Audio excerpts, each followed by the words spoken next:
here at 93.5, 1590 WAKR.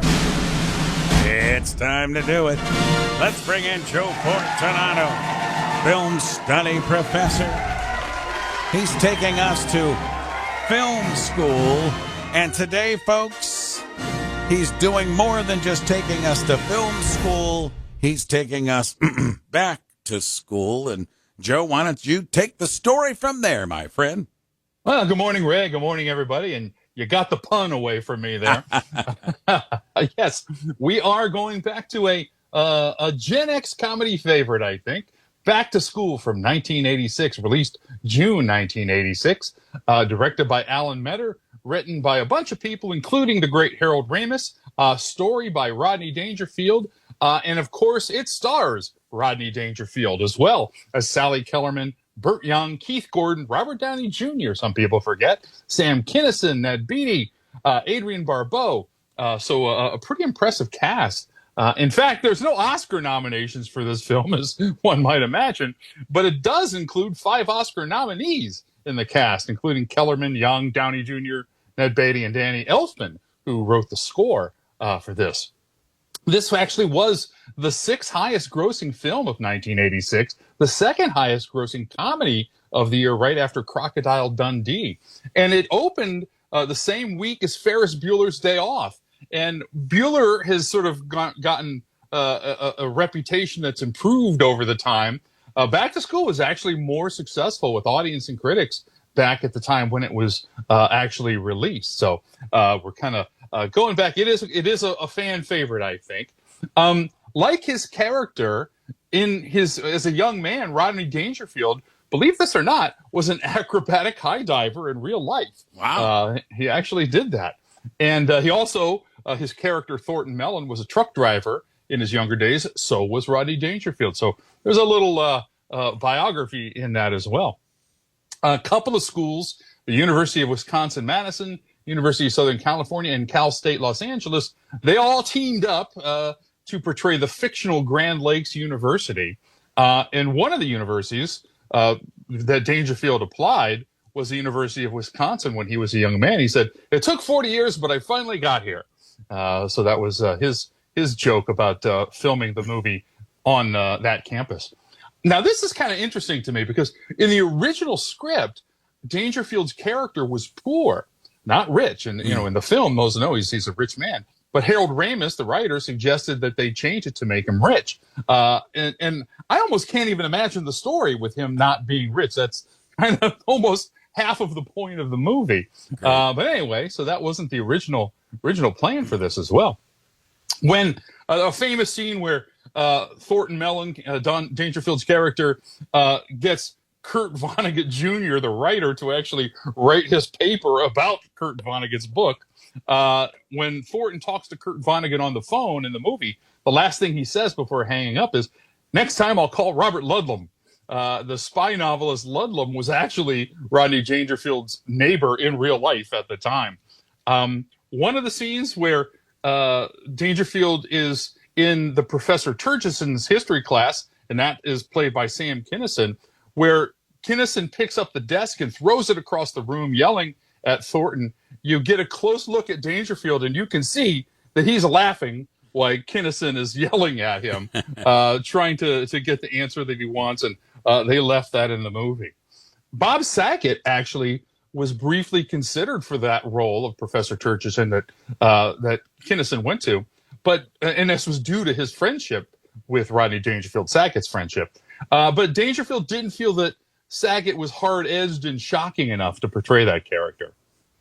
I get that for sure. I mean, Saget is funny, but he's real that dry humor compared to what Kinison would deliver to the screen for sure. But boy, this was the heat of the Rodney Dangerfield era, wasn't it, Joe? Yeah, it really was. And in fact, one of the things in the contractual obligations was that you recall that Dangerfield, with a bunch of other people, was part of the Miller Brewing Company, the Miller Light Beer commercials at the time. Very famous commercials, fun ones. Anyway, contractually, only Miller beer was allowed to be shown in certain scenes of the movie. So there's sort of a little bit of a tie-in there as well. A couple of interesting connections. The Room where Thornton Mellon takes his 3-hour oral exam is actually the same room in which Alex in Flashdance makes her successful dance audition. So kind of a shared 80s movie space there, if you will. Dangerfield really, we talked about Saget and others. He looked out for younger comedic talents. He was a big proponent of Sam Kinison. That's how he got into the movie. They also considered Jim Carrey, but he was rejected as being a little too young. And there's just a host of young comics from that era that acknowledge much of their careers to Dangerfield. The another sort of tie into another 80s film. One of the last shots of the opening montage is Dangerfield golfing, and this was taken directly from Caddyshack. So we get a little tie-in there. Some people forget, first of all, that Robert Downey Jr. is even in the movie. And secondly, they forget that he was on Saturday Night Live for one season. And this was that time. So while he was working on this film, he would fly from New York City to Los Angeles twice a week so he could do SNL as well as this film. Wow. And if you want to go into the Wayback Machine, an obscure film, Back to School is very similar in plot to a movie from 1960 called High Time, starring Bing Crosby. Both movies, a wealthy businessman goes to college late in life, does well, and becomes romantically involved with a female professor. So if that sounds familiar, if you've seen Back to School, go look up High Time from 1960. I don't even know if it's streaming or anything, but I think that's interesting that Bing Crosby did a similar movie. All right. 1986, as Joe mentioned, Back to School. Joe and I got together and said, with everyone going back to school here in the next week or so, might be a good time to go back and check that one out. I remember back in the day, got a barrel full of laughs with Back to School. Joe, good stuff. Okay, let's go to your website. And I know you and I now are, a little over a month away from getting together for Superman. Exactly. Just a little over a month. And yes, go to joefortunato.net, my website, or a couple of others that I'll mention here in a second. But we are just a little over a month away from a live Fortunato Film School at Jilly's Music Room in downtown Akron. And as we've mentioned before, we'll mention it again. We are going to be doing Superman the movie, the original one with Christopher Reeve, one of my favorite films of all time. I've never done this in Ohio, so you definitely want to come out and see this film and see me doing live commentary on the film. That's September 20th. That's a Saturday. The brunch starts at 11 a.m. at Jilly's, and the film is going to start at 11:30, a little earlier than we usually do. So September 20th at 11 a.m., come on down to Jilly's Music Room.